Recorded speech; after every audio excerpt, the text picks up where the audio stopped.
So I think we're about ready to get started. We've given it a couple of minutes for people to join. I know your time is valuable, so I want to be sure to stick to our schedule.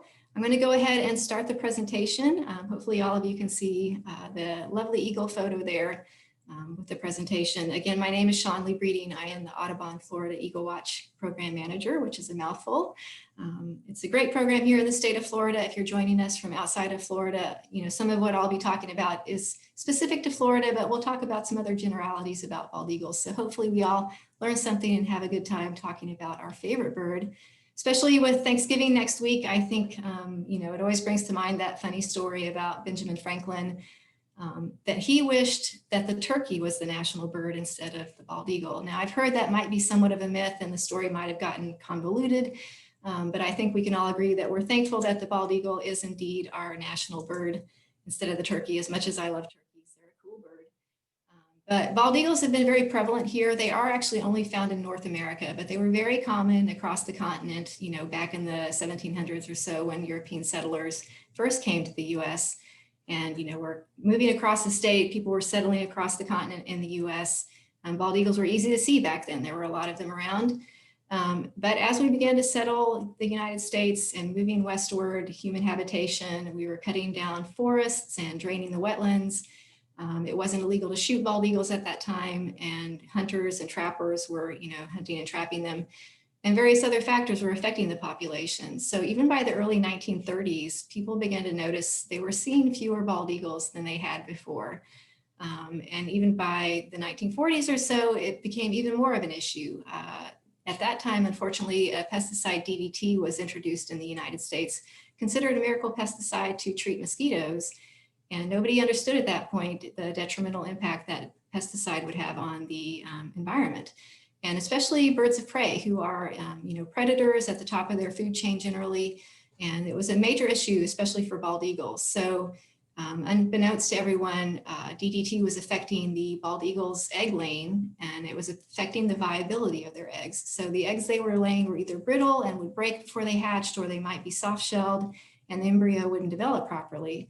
So at this point, they weren't even really having any chicks. Anytime you have a population that's having very low reproduction or productivity, you know, it's an issue. And indeed, that's what happened. Even to the point by the 50s and 60s, they weren't really seeing any juvenile bald eagles in the United States. And they are distinguished by their coloration. As you can see in the photo, the youngster in the nest on the right is a juvenile. They are completely brown when they leave the nest. So people realized something was wrong. Fortunately, they finally figured out DDT was one of the big culprits that was causing the decline of this population. And it was banned in the early 70s, which was a major step. And also at that point, the bald eagle was put on the federal list of threatened and endangered species. So then it was illegal to shoot them. You couldn't poison or trap them. You couldn't cut down their nest tree without a permit, and many other protections that came into play.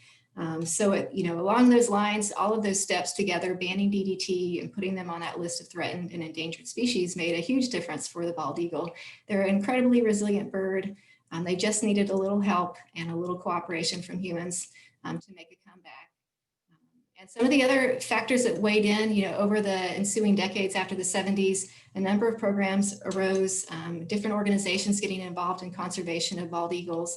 In some states like Indiana, where the entire population had disappeared, they did things like reintroduction and captive rearing. So they might go to another state that had a healthy population of bald eagles and either bring chicks or eggs back to their state to hatch and hand rear, and then they could release them back into the wild in their state to reintroduce them. So you see in that photo on the lower right what's called a hack tower system, and this is still used today, even by the American Eagle Foundation, which successfully hatches and sends many bald eagles back out into the wild through their program. It's a system where they put the chick in this nice enclosure where they raise it and feed it. And then when it's getting close to fledging and ready to fly, they open the door and then it can take off when it's ready. They leave that door open though, and it can come back and get food there until it's ready to take off on its own and feed itself. So it's a beautiful way to reintroduce them back into the wild through captive rearing and reintroduction. Even in California, they had biologists climbing up into nests and taking the eggs out to local zoos that would hatch and rear them until the chicks were a couple weeks old and stronger, and then they would put them back in the nest and let the parents raise them. So a number of organizations around the country were doing these and reintroducing and helping the population come back in their states. And another way that we can help bald eagles that I like to talk about, which doesn't often get much credit. My office is at the Audubon Center for Birds of Prey in Maitland, Florida, and it is a raptor rehabilitation and education facility. So we do take in injured birds of prey through our raptor trauma clinic, and helping those bald eagles that might be injured or sick and getting them back into the wild is a great way to give them a second chance at life. And we do that a lot with juvenile bald eagles here in Florida that might have fallen out of their nest or got blown out in a storm or other factors that might happen. We do try to find them another nest to put them in if they can't go back into their own nest. And we have many successful stories of reintroducing young bald eagles back into the wild here in Florida through that program. One of my favorites was a nest we had a couple of years ago with a chick that fell out of a nest and couldn't go back to its own nest, unfortunately. So we used the EagleWatch data to find a suitable foster nest. And we like to say either eagles can't count or they don't care, and they will raise young that are not their own. So we found a suitable nest that had chicks of a similar age. We have a tree climber that's seasoned at taking bald eagles and getting them back up into their nest. And you can see the photo of him there climbing back up into this nest. It was about 90 feet up in a tree at a beautiful lake here in the Central Florida area. And he got this video as he put the chick back in the nest. And we do band our birds as we release them. So you can see the eaglet there has the bands on his legs so that we can identify him. And the parents came back. They are great parents. They raised all 3 chicks successfully, and all of them fledged that season. So we do give an opportunity for a number of bald eagles to get a second chance at life. We've released over 600 bald eagles back into the wild from our facility alone. So I know that rehabilitation is an excellent way to help birds get a second chance and go out there and be productive members of the population. So it is a great conservation success story. I mean, we all love bald eagles because they're a beautiful, majestic bird and our natural national symbol. But I love them as a biologist because they really give me hope. You know, in these days when so many populations are declining, it can be easy to get discouraged. But the bald eagle always reminds me that when we take steps to protect something and come together, we really can make a difference. So if you look at the graph here from the Fish and Wildlife, it does show, you know, even as the population was listed in the early 70s, we were down to less than 500 breeding pairs across the US. And with protection over the coming decades, by 2007, the population had completely recovered to almost 10,000 breeding pairs across the US. So just those steps helping ban DDT and the other things were able to make the population come back. Here in Florida, we do have one of the largest populations of breeding bald eagles outside of Alaska. So Wisconsin and Minnesota also have large populations, several other states. But here in Florida in the early 70s, we were down to less than 100 breeding pairs. So our population had really dipped low. But again, with the protections by the 2007, when the bald eagle was delisted, we were back up to about 1,200 breeding pairs. And the last estimation for our state was close to 1,500 or 1,600 breeding pairs. So it's a great place to live here in Florida. We do see a lot of bald eagles in our state. They're an amazing bird to see. We're very fortunate to get to watch them nest here. Our bald eagles in Florida nest a little bit earlier than the eagles up north. So if you're watching from up north, your eagles might nest from the spring into the summer. Our bald eagles actually start nesting in October, and they are usually done by April or May. And just a few bald eagle facts. If you may not know all of these details, I always like to share some of these fun facts about bald eagles just to make sure people understand all the cool things about them. They are a bird of prey, and it's true of all birds of prey, the females are larger. So it's called reverse sexual dimorphism, and females will be larger in eagles, hawks, owls, vultures, etc. So when you see bald eagles, if you see them perched together, it can be very obvious, which one's usually the female because she'll be substantially larger. Now here in Florida, again, our bald eagles are a little bit smaller than the eagles up north. So here in Florida, our male bald eagles might weigh 6 to 8, 10 pounds maybe. And our females are larger, 10 to 12 pounds or so. If you head up to Alaska, they are significantly larger. If anyone's been there, you've seen them.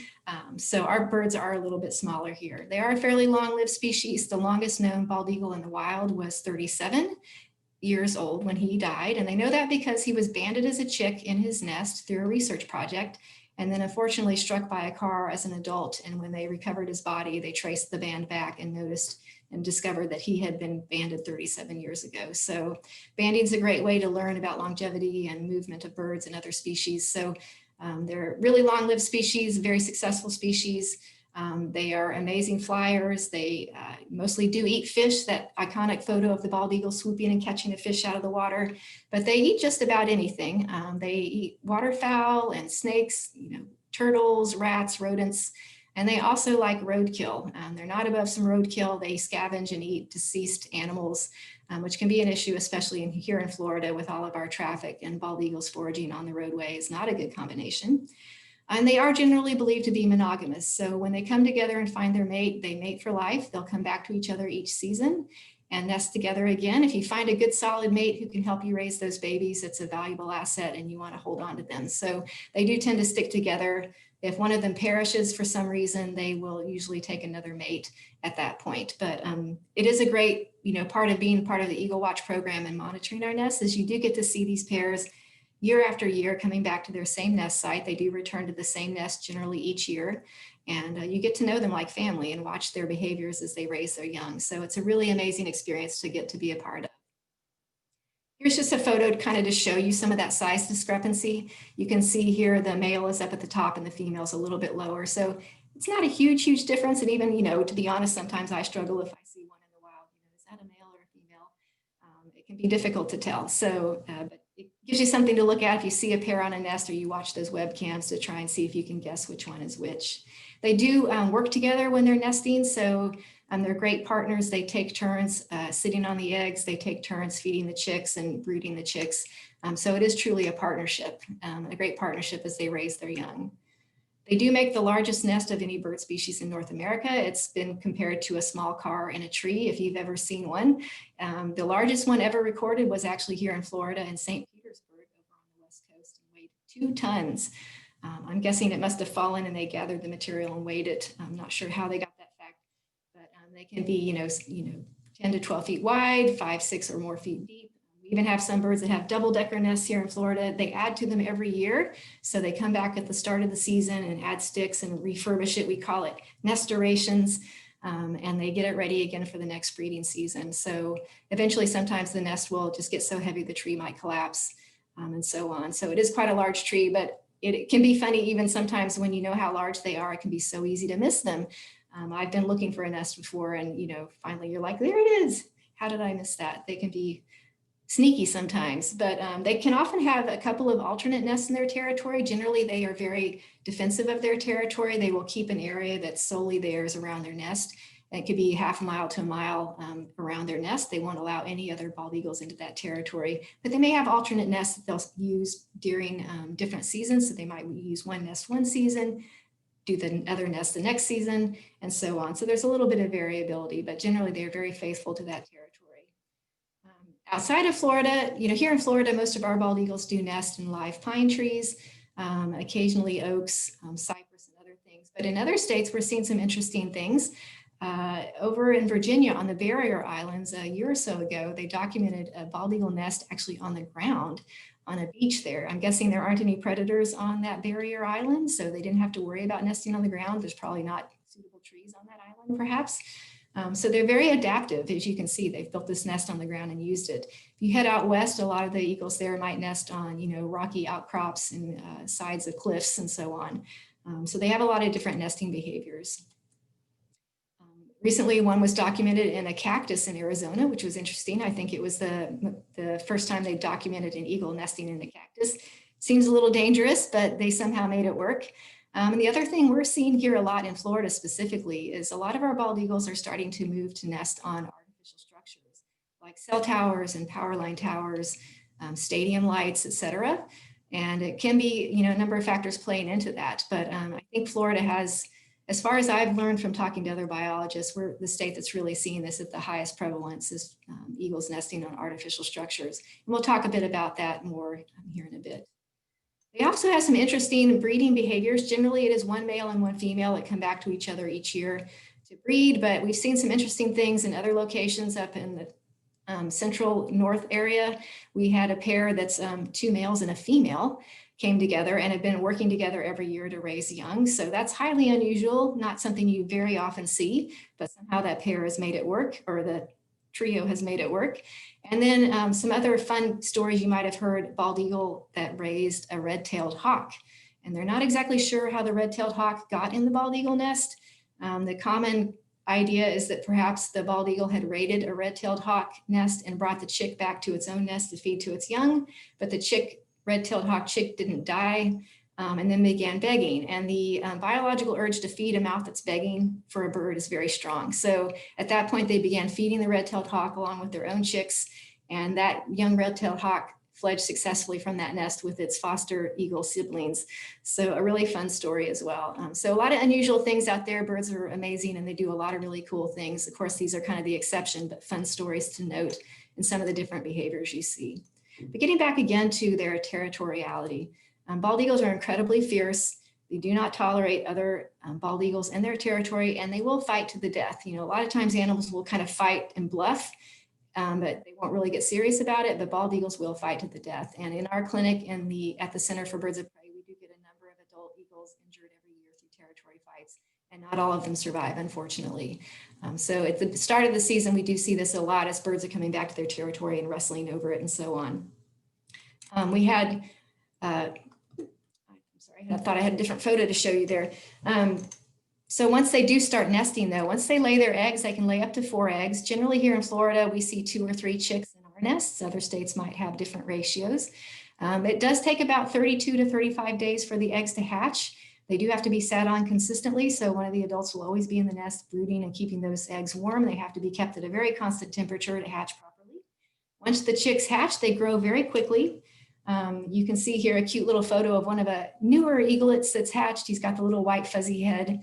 At that point, once they hatch, they cannot maintain their own body temperature for the first few weeks of life. So the adults will continue to sit on them. We call it brooding, keeping them warm, protecting them from the elements, making sure they're safe until they get some of their feathers starting to grow in and they can regulate their own body temperature. At that point, the parents will start, leaving them alone in the nest more and more, bringing food in, dropping it off as the eaglets grow. The eaglets start to learn how to tear their own food. And you will often sometimes see some sibling rivalry. The way that bald eagles lay their eggs, they lay 1 egg and then maybe the second egg is laid a day and a half, 2 days later. But she starts sitting with the first egg. So that first chick that hatches a day and a half to 2 days before the second chick. And if they have a third chick, it could be 5 days or more younger than the first chick. And so that first chick's getting all the food and all the attention for the first couple of days, and it grows rapidly. It can outcompete those siblings that might hatch later in the nest. So thankfully in Florida, we have a very good food supply, it seems. We do have a number of eagles that will successfully raise 3 chicks, which means they've had enough food to do that because it takes a lot of food to feed those big babies. It does take them about 12 to 14 weeks to fledge or leave the nest. So they grow pretty quickly, but that's still a pretty long time from time of hatching to leaving the nest, a good 3 months or so before they're ready to go. And the parents are tending them and feeding them the whole time. You can see a little diagram here of what they look like. They are so small when they hatch and the eagle nests are so deep, you usually don't get a good look at them right away unless you're watching one of those nest cams. They're kind of gray and fuzzy initially, but then as they start growing, they start getting this cute little white mohawk. You might see their little bobblehead above the edge of the nest if you're watching it from the ground. And then eventually they start shedding the white fuzz and they begin growing in their feathers. They are completely brown. All of their feathers are brown. They do have that trademark yellow legs like a bald eagle adult will, but even their beak and their eyes are brown by the time they leave the nest, at 12 to 14 weeks old. They are about the size of the adult at that point. Actually, they may even look a little bit larger because nature gives them an advantage. Their first set of wings are actually, their wing feathers are longer than the adults. It's kind of like when you learn to ski, you got longer skis to help you learn to ski. Nature gives them longer feathers. It helps them learn how to fly. So as they're taking off that first flight, those longer feathers will help them soar. And this is a bird that's left the nest for the first time, a young juvenile eagle on its first flight. Beautiful bird, completely brown, as you can see, might have some mottled white feathers on its breast. And then over the next 5 years, it does take them 5 years to grow into their adult plumage with that white head and tail that we all know. They do molt their feathers every year, which is a process all birds go through where they shed old feathers and grow in new ones.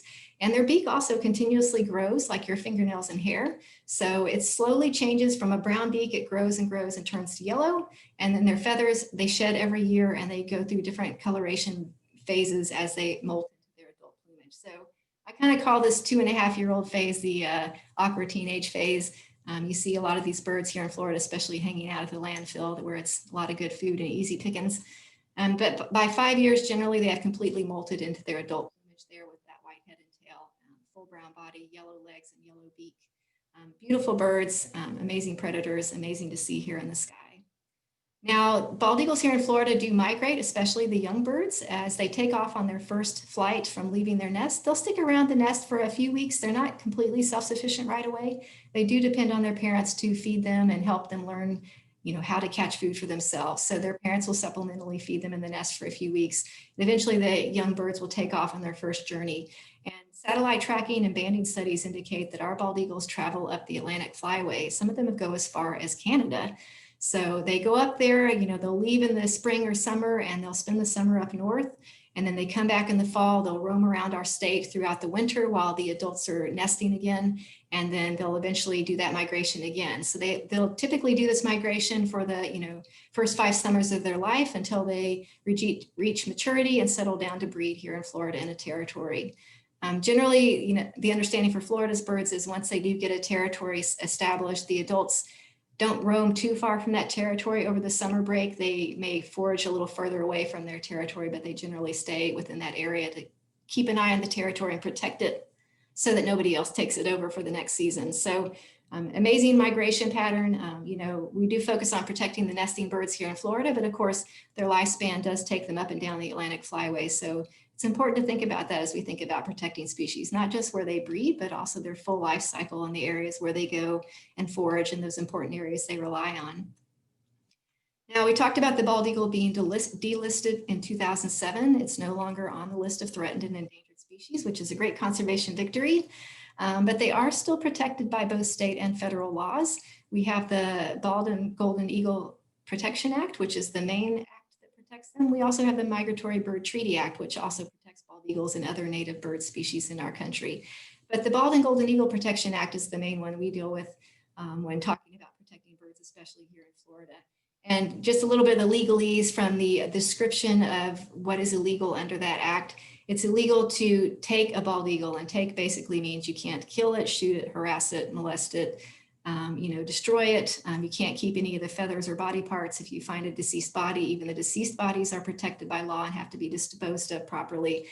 So all kinds of protections around that. But specifically here in Florida, we also look at the next definition there, which is disturbance. So it's illegal to disturb them, and that often comes into play when they're nesting. So if you're doing some sort of activity adjacent to a bald eagle nest that might disturb the nest to the point that the parents get scared and leave the nest and abandon the eggs or young, and the young fail or the nest fails, that is considered a federal violation as well. So any of these things, if proven, are a federal violation, subject to jail time and very stiff penalties, financially, as far as up to $10,000. So it's something to be, taken seriously as far as the protections, and it's something that we watch here with EagleWatch as well, making sure that our nests are protected. Some of the ways that the U.S. Fish and Wildlife Service has suggested we can protect them is by keeping the work near active nests in our state outside of certain buffer zones. So we do have buffers that we look at, as long as you keep your work outside of 330 feet from the nest, you're not likely to cause disturbance. These buffer protection zones are not laws themselves. They are just guidelines or suggestions. So it's not technically illegal to, do some construction 200 feet from a nest, but it's not advised, because if your construction does cause that nest to fail by disturbing the nest, then it is a federal violation. So these buffers are really guidelines to help protect you from a federal violation, if that makes sense. And these are things that we do keep an eye on, again, as I said, here in Florida. Bald eagles are doing well in Florida. We have a very large population here in our state, thankfully, but they do face pressures here. Florida has one of the largest rates of development of any of the states in the U.S. and one of the largest populations of bald eagles. So that combination can be an issue. We're seeing issues with loss of habitat as we're cutting down, forests and the trees that the bald eagles depend on for their nesting sites and foraging habitat. We're cutting those down to build homes for all the people that are moving here every year. And, we also have environmental toxins with that number of people, things that are getting introduced into the environment and so on. Human interface, just the way they interact with the growing population in Florida. And of course, climate change. So we're going to look at a few of those things, just some of the impacts here in Florida that we've seen. With habitat loss, not only losing places to nest, but the other side effect of that is the eagles are getting squished into smaller and smaller territories. And we already talked about how territorial they are, right? So here in Florida, we have eagles nesting now within, a quarter of a mile, 3/10 of a mile from each other. Historically, biologists thought that a bald eagle wouldn't tolerate any other eagles nesting within a mile or more of them. So here in Florida, I guess they're learning to live together a little bit, but we do see territory fights on the rise as they're being squished into these smaller and smaller spaces. As you can see, a map here at a beautiful lake in Central Florida has at least 3 or 4 nests that are in very close proximity that thankfully are successful every year. They have a lot of foraging habitat there to choose from. But that picture of the eagle on the left is an eagle that was involved in a territory fight. You can see how severe the injuries can be. Unfortunately, that bird did recover, made a full recovery. Toxins in the environment, lead is the main toxin that affects bald eagles still because they are scavengers. They eat deceased animals. And if it's an animal that's been shot with lead bullets, they can get secondary toxicity that can cause death in eagles. So lead bullets are an issue. Anyone that hunts, if you can consider switching to a different type of bullet, that's a great way to help bald eagles. Pesticides, again, we got rid of DDT, but there are other pesticides affecting the environment. Barbiturates. This is an interesting issue we see in Florida. It's what's used when they euthanize animals, for example, at a veterinary clinic. And if those animals are disposed of at a landfill, a lot of our bald eagles in Florida forage at the landfills. And if they find one of those carcasses and happen to feed on it, they can get secondary toxicity from that euthanasia solution and go into a coma and pass away. Rodenticide is another big concern, especially in urban areas where eagles are nesting here. A lot of businesses use rodenticide, and bald eagles can get secondary poisoning from consuming rats and other animals that have eaten that rodenticide. And we did have a very popular nest that has a nest cam in Florida this year that actually lost one of its chicks because of rodenticide poisoning. The parents brought a rat back to the nest that apparently had eaten rodenticide, and the chick ended up passing from that, unfortunately. Avian vacuolar myelinopathy is another issue that's hitting states north of us, but not as much here in Florida. It's mainly being transmitted in the water. They think it's growing on hydrilla, and it's rising up through the food chain through fish and other creatures that feed on the hydrilla. And eagles are getting, issues that causes neurological issues for them and can cause death as well. So far, we aren't seeing this in Florida, knock on wood, but it is an issue we're keeping an eye on. Just some of the photos there on that slide to show you. The top photo is a bald eagle that was recovered from a landfill. It had eaten an animal that was euthanized, unfortunately, and the bird was near death. The kind person that rescued it and drove it up to our facility for treatment thought it had passed on the drive up because it was barely breathing. But the good news about this type of poisoning is that they do make a very successful and quick recovery just with supportive care and flushing the toxins out of their system. So within a week, that bird was completely great. She was ready to go, ready to get back out in the wild. And that photo is a picture of her being released back into the wild about a week later. So, these are issues that we have to keep an eye on as we're impacting the environment with the different types of chemicals we're using. Human interface here in Florida, we have a lot of roads, a lot of traffic. If you've ever visited, you've maybe gotten stuck in our traffic. Vehicle strikes are a big issue every year. Birds, bald eagles foraging on roadkill, getting struck as they're coming down to grab animals on the road and so on. Fishing line, we have a lot of fishermen, a lot of water in Florida. When fishermen cut the line, unfortunately, that lure and the line can stay in the fish. And then the bald eagles may catch that fish and bring it back to the nest to feed their young. And we've had issues with eagles in the nest getting impaled by the fishing hooks, getting the fishing hook in their digestive system and passing, getting wrapped up in the fishing line, et cetera. And just other plastic debris. We had a very sad situation with a nest that was on a cell tower, and the people that were monitoring it discovered one of the chicks on the ground deceased. Apparently the bald eagles had brought back some material to the nest that had some, maybe like a cast net or some other net mesh on it. And the young bald eagle got, wrapped up in that, unfortunately, and ended up passing. So I'm just thinking of being mindful about what we're putting in the environment, keeping garbage clean, not cutting the line. These types of things are easy ways to help bald eagles be successful and, being aware of the garbage we're introducing and so on. Some other things in Florida they deal with is competition from other species, especially great horned owls. Although they are smaller technically than bald eagles, they are incredibly fierce. They're called tigers of the sky, and they will take over a bald eagle's nest, which surprises a lot of people. They don't like to build their own nests, these owls. They're very lazy, I guess you could say, or smart, I guess, work smarter, not harder.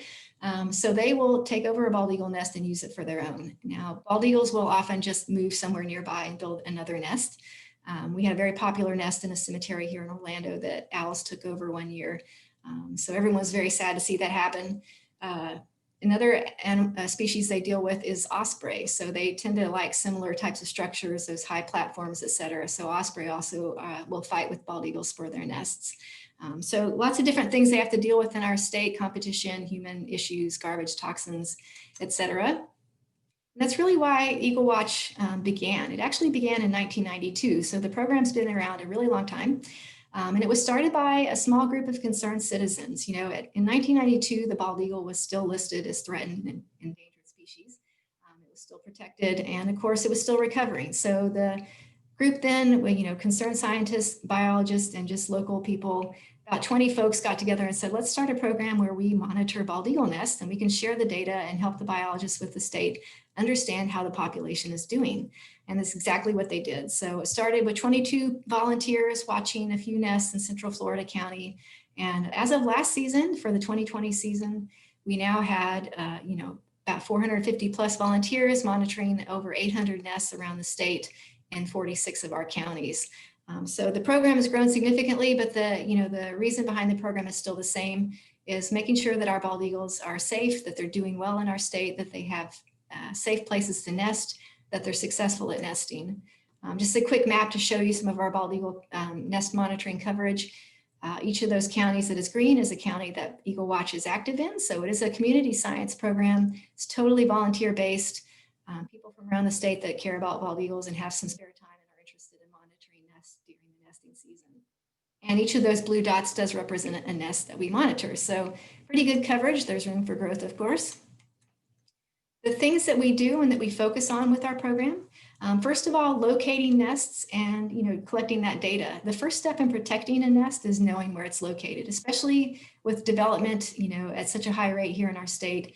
Having those nests mapped, knowing where they're at, as developers are looking at parcels or property, they can see if there's a nest there that they have to be concerned about. How will it impact what they're planning to do on that land? So that's a big part of what we do every year, is locating those nests. We do find a good number of nests every year. My volunteers out there are amazing. And each year we find about 100 new or relocated nests, and we report that information to Florida Fish and Wildlife and work closely with them to document and map those nests. If you do know of a nest in your area, here in Florida specifically, you can always report that either to the EagleWatch program or to Florida Fish and Wildlife. We work together to map the nests, but it is important to map and document them if you want to protect them. So feel free to let us know if you've been watching a nest. Sometimes we find I'll get a report about a nest that's been in someone's neighborhood for 10 years, but no one ever thought to report it, and it had never been documented before. So those are my favorite emails to get. Feel free to send me your emails and send me your photos. And then collecting that data. We want to know how the eagles are doing. How successful are they at their nesting, you know, during that season? Are we seeing a decline in the number of chicks that are being raised, et cetera? So for this last season, our population seems to be doing pretty well. We, EagleWatch itself, our program documented 892 chicks that had hatched, and of those, 800 of them survived to fledge and leave the nest. So surviving to fledge is the main factor, and we consider that productivity. How many chicks that hatched survived to leave the nest per nest that we monitored that were active. And so that productivity number was 1.24 eaglets or fledglings per nest, which is pretty on par with what it has been for the last few years that we've been tracking it, or the number of years we've been tracking it. And that tells us how many birds are being added to the population. So if you hatch 1,000 chicks, but none of them survive to fledge, you've basically ended the season with a big zero, no birds added to the population. And that's not where we want to be, of course. So about 90% of our chicks did survive to fledge, which is a decent fledge rate. So good numbers for last season, but we do keep an eye on this data every year to make sure that there's no dips or any areas of concern with the population and the nests that we're monitoring. Nest disturbances. We also look at, you know, the nests that we monitor. The volunteers are usually the first to notice if there's something going on that might be of concern, that might disturb the nest. Any issues going on. We have all kinds of things in Florida, you know, not only development, but recreational activity, all kinds of crazy things. I could tell you the stories all day long of what we deal with. But we do report those disturbances if they are severe enough. We work with Florida Fish and Wildlife law enforcement to have them come out and investigate if necessary and determine if a violation is occurring. We work with U.S. Fish and Wildlife, you know, talking about federal permits for work and disturbance and nest take and so on. So All those organizations work closely with the EagleWatch program to help protect the nest and make sure that what people are doing is allowed and is following those guidelines that they set aside. We also educate the community, as we're out there. A lot of our nests are in neighborhoods and urban areas here in Florida. So we're, letting people know about the nests in their area, getting them excited about bald eagles. It's funny how sometimes people can be walking by a nest every day and not really even notice it's there. It's always fun to get those people excited and, watching the nest and letting us know how it's doing and letting people know ways they can help bald eagles in their neighborhood, reducing pesticide use, not using rodenticide, etc. And then sometimes our volunteers are involved in, the front lines of learning. If there's something going on in a nest, if there's an eaglet that's injured or sick or needs help, we have cases of, avian pox, which is a viral infection that's spread by mosquitoes. And it can affect, numerous bird species, but here in Florida, we see it on our bald eagles. You can notice that photo. They get these warty lesions on their face that can turn into giant lesions and cover their eyes and nares and impact their ability to see and breathe. And it can be fatal if it's not treated, if it becomes a very bad case. So we do track the prevalence of avian pox that we see in our nests. And again, fishing line and other issues like that. That photo you see was a nest that was monitored by EagleWatch, where the volunteers noticed the eaglet had become impaled. His feet were stuck on one end of the hook and his beak was stuck on the other. We were able to work with U.S. Fish and Wildlife to get permission to access the nest with a high reach and get the chick out of the nest and remove the fishing line and treat it at the center and then release it back with its family a few weeks later. So these are things that our volunteers get to be involved in, making sure that the eaglets are developing healthily in their nest and doing well. We also had an issue this year. Sometimes we get debris on the nest. We have some nests that are closer to landfills and they have like plastic garbage bags woven into the sticks and so on. It's always concerning when you see that. We did have a nest down in Marco Island this year that had a huge net that the adults had apparently brought in with some sticks and it got stuck on the nest. And it was right as the season was getting ready to start. So we worked closely with U.S. Fish and Wildlife and Florida Fish and Wildlife and the local city and county and all kinds of organizations trying to find some way to get up to the tree to take that net down before the eagles got serious about nesting and the season started. And it really did take a village. My volunteer, Rosemary, she was calling everyone, I was calling everyone, trying to find a tree climber or something that could go up there. Rosemary did finally find a wonderful tree company that was willing to give it a shot. We got permission from all the landowners and the authorities, and they were able to go up and extract that net from the nest. So the nest is net free. That's a great photo of the tree climbing crew that went up there and removed the net. So these are the great stories we get to be involved in, just little differences every day that we make in helping the bald eagles be successful in our state. And it really is the power of partnerships. EagleWatch can't do this alone. And conservation is not a job to be done by just a few biologists or conservation organizations. That's why community science is so important. Those 800 volunteers out there gathering data that I could never do on my own, and working alongside these wonderful organizations, U.S. Fish and Wildlife, Florida Fish and Wildlife, Florida Department of Environmental Protection, and some of these other companies you might not think of, power and communication companies, because as I mentioned before, a lot of eagles in Florida are nesting on cell towers now. So it is important to work with those organizations and those companies that own those structures as they need to do maintenance on their towers or their structure, that they're aware of the nest and know when the nest is done for the season so they can go up there and do their work without disturbing it. Now, EagleWatch does focus primarily a lot in urban areas because that's where the volunteers live. So we're kind of skewed in that sense. But of the eagle nests that we monitor, the 800 plus nests we monitor, about 20% of our nests that we monitor are on cell towers or power line towers or light poles, et cetera.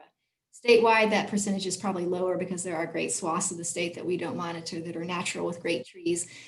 So it's probably closer to 7 or 8% statewide, but for EagleWatch nests, about 20% are on these artificial structures. So we want to know how those birds are doing.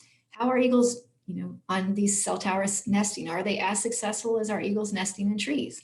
And we look at that every year with our data. And the good news is, so far as we can tell, looking at the last 5 seasons, especially eagles nesting on cell towers are as successful as eagles nesting in trees. And that neat artificial structure, power line tower, et cetera, they are fledging as many chicks and doing so as successfully as those eagles in trees.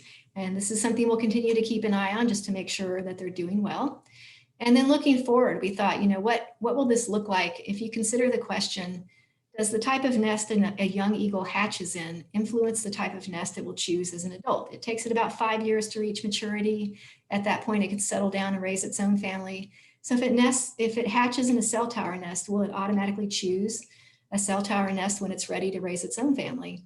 So with a partnership with the Audubon Center for Birds of Prey Raptor Trauma Clinic, we have started an auxiliary banding program. So any of those young fledgling eaglets or young eagles that come into the clinic for treatment, when they are ready to be released, they get a federal band, which is a silver band that's almost impossible to read. If you guys are birders, you know what I'm talking about. You can never read that band. But we've added an auxiliary band that's color coded, and the color is based on the type of nest they hatched in. So if they came from a natural nest, they get a green band. If they came from an artificial structure, they get a black band. And then we're DNA sexing them as well, just to see if there's any correlation between the sexes. Does the female choose one thing and the male chooses something else, and so on. And so far, we've been doing this program since 2017. That was the first season that we banded our eaglets through the program.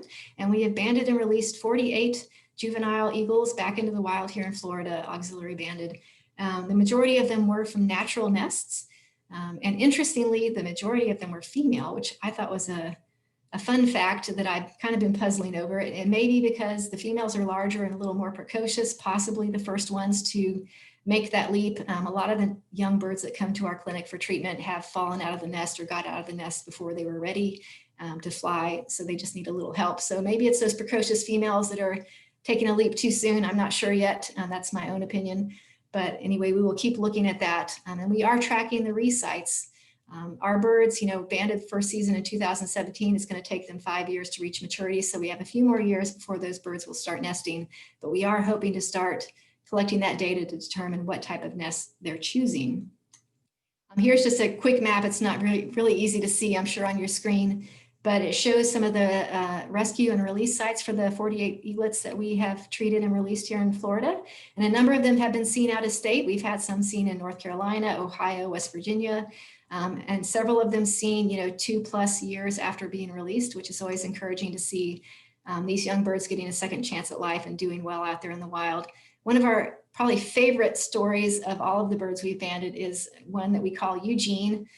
Eugene hatched on a cell tower nest in Bradenton, Florida, over on the West Coast back in 2017. Unfortunately, when Eugene was ready to fly, Eugene actually turned out to be a girl, spoiler alert. She did not quite make it. So when she took off from that cell tower, she plummeted straight down. The negative thing about cell towers is they do have that hard concrete pad underneath rather than like soft grass, which you might see with a tree nest. So she ended up breaking her leg. The volunteer who was monitoring the nests, the volunteers were working together, realized something was wrong. Eugene was missing from the nest. They discovered her underneath the nest and worked with a rehabilitation facility over there to capture her and get her stabilized. I went over and picked her up and drove her back to Maitland, and she was taken a look at. Unfortunately, that leg break was really severe, as you can see from the x-ray. So severe that they, were on the fence of whether they could fix it or not. It became, a quality of life viability issue. But ultimately, the Winter Park Veterinary Clinic that we partnered with for surgeries and other intensive treatments decided to give it a shot. So they put some pins in Eugene's leg. She came back to our center, and you can see there, she wasn't really using that foot. It was kind of not gripping, which is a problem for bald eagles. They use their feet to grab their food. So she went through intensive treatments of laser treatment and acupuncture and all kinds of fun things. And she was rescued in March of 2017. We had her until November. It was a very long rehabilitation process, but finally she was ready to go. Both of her feet were working. She was flying great. We have a flight barn where we condition them before they're released. She was released back into the wild in November. About a month later, she got picked up again at a penitentiary about 25 miles north of where she was released. Apparently she kind of pooped out. I don't think she was finding enough food or whatever. She seemed healthy otherwise. We kept her for another couple months, fattened her up, gave her some more life skills to catch food, released her again in February of 2018 in Polk County. And that was the last we saw of her. So you can see the photo there of her auxiliary band. She was 04/A with a black band because she came from a cell tower. And then earlier this year, I got an email from a park biologist at Honeymoon Island here in Florida on the West Coast and sent me this photo and said, one of our visitors took this picture of a banded bald eagle. Do you recognize this band? And it was Eugene. So Eugene ended up being a girl. As I mentioned, we did DNA sex her. But it was so encouraging to see. She kind of had a rough start to life, but she was doing well. And she was seen in Honeymoon Island in Pinellas County in March. And then just in October, she was photographed again on Dunedin Causeway, which kind of goes over to Honeymoon Island, so not too far from there. And then November 7th, she moved back to Manatee County, which is where she hatched. She was at the landfill hanging out like a good bald eagle, like those young bald eagles like to do. So these are all photos of Eugene at different stages of her life. Such a great story. We love to see that she's doing well. She is our most recited of our auxiliary banded juveniles. You can quickly see she was, rescued in Manatee County, rescued a second time there at the line. She was released in Polk County and then recited in various spots in Pinellas and Sarasota, Manatee County. So she's doing well, where she's out there, hopefully getting ready one day to settle down and raise her own young. But they're, thinking about ways that you can help bald eagles in your own state, whether you live in Florida or somewhere else where you might have a population. In addition, to EagleWatch, of course, there are different ways you can help. Just keeping it clean, thinking again about the garbage that you're introducing to the environment. Reduce, reuse, recycle. Think about the plastics, the netting. If you're someone that drinks soda, cut up the rings. Everyone's talking about cutting up the loops on your COVID masks because a lot of birds are getting entangled in those elastic loops now. So just think about the things that you dispose of and how they might become a problem for animals. Also, if you live near a bald eagle nest here in Florida or wherever you might be, your state probably likely has its own department that monitors nests and tracks those things. If you see something going on near a nest that is disturbing the nest, let somebody know, let us know. It is illegal to cut down a bald eagle nest at any time of the year, regardless if eagles are using it or not. It does require a federal permit to do that. So if you ever see a nest in danger, it doesn't hurt to give your local wildlife officials a call and ask, and let them know what's going on. Eagle etiquette, especially with eagles here in Florida, they're super popular as they're nesting. We have a lot of well-known nests that people flock to for photography and so on, and they want to get up close and see them. And we always encourage people, think of it as a family that you want to respect and give them their space. You don't want to harass them. If you're too close to the nest, they may be nervous and they may not be able to shelter their young or sit on their eggs consistently or bring food back. So we always encourage you just to give them plenty of space, be quiet and respectful if you're watching them. Don't use, fake bird calls to try and get them to look at you for a good photo, et cetera. Just give them the respect and the space they need to raise their young here. And say no to toxins as well. Think about the pesticides you're using in your yard. We have some volunteers that go around and work with local businesses about not using rodenticide during the nesting season if they have, their businesses near an active nest that we know of. So a variety of ways to get involved. And if you are in Florida, of course, you are welcome to consider being involved in the EagleWatch program. The nesting season started here in October, but we do take on new volunteers throughout the season. So you are welcome to contact me for more information about that. Our volunteers are really the heartbeat of the program. They do monitor and commit to monitor their nests throughout the season, which runs from October to May. They visit their nest at least twice a month and stay 20 minutes or so and collect the data. How many chicks do they see? What's going on at the nest? And then they put that data in a web form or in an app that they can put on their phone. So it's a really great experience, a lot of fun to be involved in. Winter in Florida is a beautiful time to be outside. So it's a lot of fun, I think. So you're welcome to do that. If you're interested, you can always email me at eaglewatch@audubon.org. I'll be happy to give more information about that. The Audubon Center for Birds of Prey website also has information about the EagleWatch program, so you can check that out. If I didn't mention again, my office is at the Center for Birds of Prey. We have a wonderful team there. Shout out to the amazing clinic staff that take care of the bald eagles. We get 80 or so bald eagles every year that come to the clinic for treatment. And the other staff there, education and conservation and so on, that do so many amazing things to help Florida's birds of prey and bald eagles. So that's a kind of a quick and dirty run through Florida's bald eagles, monitoring and protecting them through the EagleWatch program. If you have any questions, now is the time for you to put those in the chat. If you haven't already done so, if you're watching through Facebook Live, you can put them in the comments. We're going to try and go through those questions. Erica Zambello is going to help feed those to me. She's with Audubon Florida, our amazing communications director. And if you have any other questions, like I said, drop them in the chat. Now is the time to do it. Erica, are you going to send me some questions? Let me see. Yes, we are ready. We have a bunch of great questions. So the first one is, Are bald eagles umbrella species?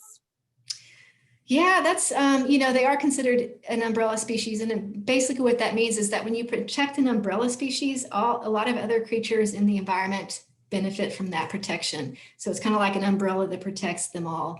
So when you're protecting bald eagles and their habitat, you're protecting the other birds, reptiles, mammals that might nest and forage and live in that habitat. So indeed, bald eagles are very popular, so a lot of people want to protect them. So many other species do benefit from the protection that bald eagles get. So yes, definitely an umbrella species. To be a volunteer, do you need to find a nest or do you allocate people nests? We do allocate the nests, but sometimes volunteers are people that report a nest to me, and then I encourage and recruit them to monitor that nest. So it can go both ways. But no, if you're not aware of a nest, definitely that's one of the things we'll do. We'll take a look at where you live. We'll look at our nest map and we'll see if we have a nest near you that needs help. But yeah, sometimes it is a nest maybe you report that we didn't know about, and then you can monitor that nest as well. Are bald eagles being pressured by climate change? Oh yes, I'm glad you brought that back up. I glossed over that. Climate change is kind of the great unknown. It can affect animals and birds in a variety of ways. It could affect their breeding season. Maybe they start breeding earlier or later than they used to, but then that has a cascade of effects. Bald eagles in Florida breed during the winter because it's when we have a higher prevalence of waterfowl, which they feed on coots and other ducks. It's also when it's our dry season in the winter. So our water level's lower, which makes it easier for them to catch fish in the lakes and other areas where they're fishing. So, if they start nesting at a different time of year, the prey availability might change based on that time of year. Sea level rise is another issue with climate change. So a lot of our nests along the coast, as salt water starts intruding into ecosystems along the coast, it can change the types of trees that can survive there, and the trees that bald eagles live in may not be able to deal with that salt water. So there are a variety of effects. It can also, even think historically, we are seeing a shift in Florida. Bald eagles used to nest further south. We used to have a larger population further south that nested, but when you look at our map now, the population of nesting bald eagles is shifting further northward. So those are just a few ways that we might see impacts of climate change for eagles in Florida, at least. So the question I'm about to ask you is also answered in our new EagleWatch report, and there is a link to that in the chat and in the Facebook comments. But do Fish and Wildlife still monitor nests, or are they relying entirely on the Audubon EagleWatch program? So historically, Florida Fish and Wildlife did monitor the nest in the state. They used to fly every year, do aerial surveys, and then they kind of reduced it to doing rotating sections of the state every 3 years. With funding cuts and various other issues, the last time they did an aerial survey in Florida was 2017. And as of this point, they're looking at what their options are, but more and more they are relying on EagleWatch's data and our data set, because we do monitor such a large portion of the state's nests. I do work closely with them and share our data with them. And EagleWatch really at this point is the only consistent statewide nest monitoring system for bald eagle nests in Florida. And again, Florida Fish and Wildlife is looking at what that might look like down the road, but they do rely on our data to kind of determine, the pulse of the population and how it's doing. Should people also report and monitor partially built nests? Yeah, I think, it's worth definitely reporting. If you know for sure that eagles started that nest, it's, technically an eagle nest. Sometimes we may wait to assign an ID until we determine if they're going to actually finish building it, because they are kind of sneaky. They may start building that nest just kind of goofing around, but they really have another nest somewhere nearby that they're going to plan to use. And they may never actually use that nest. But it's always worth, if you see an eagle taking a stick to a tree and a structure is taking place, or taking it to a cell tower, do let us know. We can check our map and see if we know about it. And I can always make a note and keep an eye on it, and we can circle back and add it to the map if they end up using it. So when you're reintroducing nestlings into a nest, do you choose nests with other nestlings of similar age? We do, and that's where the EagleWatch data is so important. As I'm looking at the data set, my volunteers entered almost 15,000 nest observations last season. I rely on that data. I can easily, especially because a lot of these young chicks that come to the clinic and need to be released, it always tends to fall at the very end of the season when we don't have as many nests to choose from. So I really have to look at the map and see, where do we even still have a nest that's active? And are the young of a similar age? You don't want to introduce an older eaglet into a nest with very young chicks or vice versa. So the EagleWatch data is very valuable in helping the clinic staff, and we work together to find a suitable foster nest for them so that they have a good start on life. Because as I mentioned, they are not completely self-sufficient generally. They do require a little coaching the first few weeks. So we try to put them up with a foster family that can help take them under their wing, so to speak. Okay, this one is slightly longer. So if you need me to repeat it, just let me know.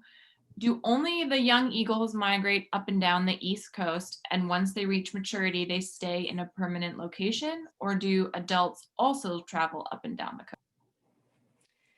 So the wonderful thing about birds is there's so much variety, in their behavior, and some, they're also individuals. So, one thing you'll say never or always or everything about birds, because there's always a bird doing something different.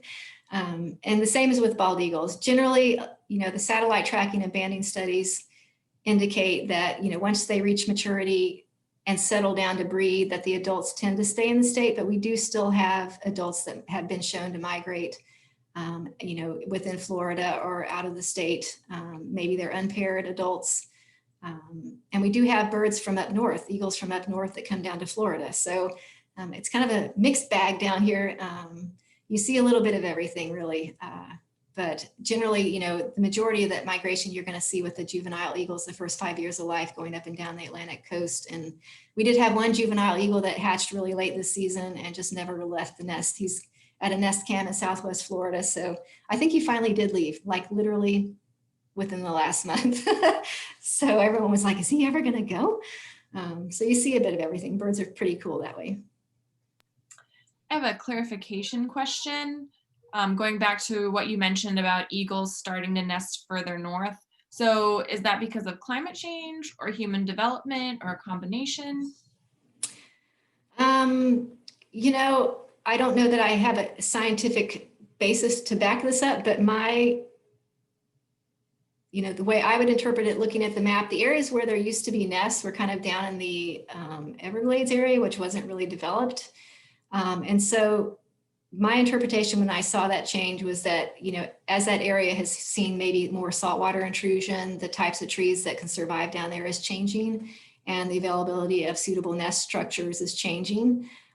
So that's my take on it. But again, I don't know that I have any good data to back that up. I don't know that I've read a paper that really discusses. I just know anecdotally, as I was looking at a historic map, there had been more nests down in the southern tip of Florida, and there really aren't any that we know of documented. That not to say there aren't some that we don't know about, but there are fewer nests in that area. And of course, generally, as you go into the Miami area where it's greatly developed, there's less habitat, of course, and maybe eagles move to cell towers there, but it could be a bit of both, I guess, to be honest.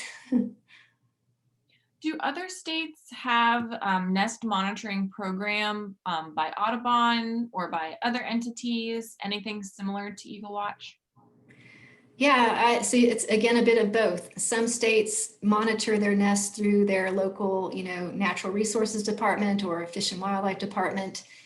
Some states have other entities that monitor, and then a couple of states do have something similar to EagleWatch through, their local Audubon chapter or something else. So if you're in a state that's not Florida, you can always, Google and check your local fish and wildlife or natural resources department or Audubon chapters and see if there is something, and you can always start one. So if you have nests that are easy to monitor, and check it out. I'm happy to help. I've helped other, I've had several meetings with other Audubon chapters in other states to talk about starting it. So I'm always happy to share what I've learned in the role and the years that the program's been going. So I know it's 5, but we just have 2 more. So Okay. we're just gonna go with those. So the first one is, I've seen nest pole structures put up for ospreys. Is the same or anything similar done for bald eagles? Yeah, on a case-by-case basis, EagleWatch isn't involved in that, ourselves, but other entities have done that. Sometimes, like maybe a power company or a cell tower company needs to relocate a structure, and they may put up a nest platform, to give the eagles somewhere to stay when they have to move or take the structure down. And other organizations have put them up themselves as well. So it's usually local conservation organizations or groups that have gotten together to do that.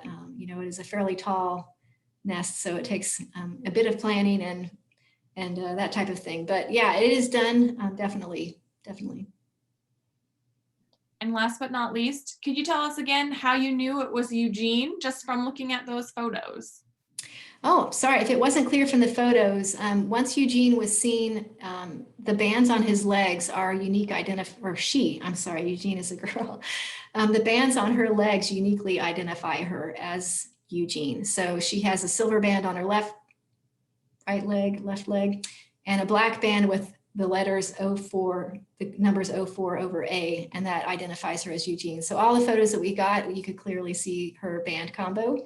And that's how we knew it was her. So I do occasionally get photos of, even recently, I've gotten photos of birds that are probably our birds based on the color, but we couldn't clearly see the numbers. And if you can't see the numbers, unfortunately, you can't really say for sure who they are. But in those cases, the 3 times we've seen Eugene, it was definitely her based on the band combo. Well, I just want to say thank you so much to Sean Lee. And there are a few people in the chat who said they might know of a bald eagle nest. So I just want to remind people to please send the info to EagleWatch@audubon.org. Thank you so much. Thank you, Sean Lee. And this is being recorded. They will automatically be on our Facebook pages under the video tab, but in the next few days, we will also be uploading them to the educational webinars tabs on both the CBOP and the Audubon Florida websites. And thank you for joining us on your Wednesday evening. Thanks, everyone. Stay safe out there.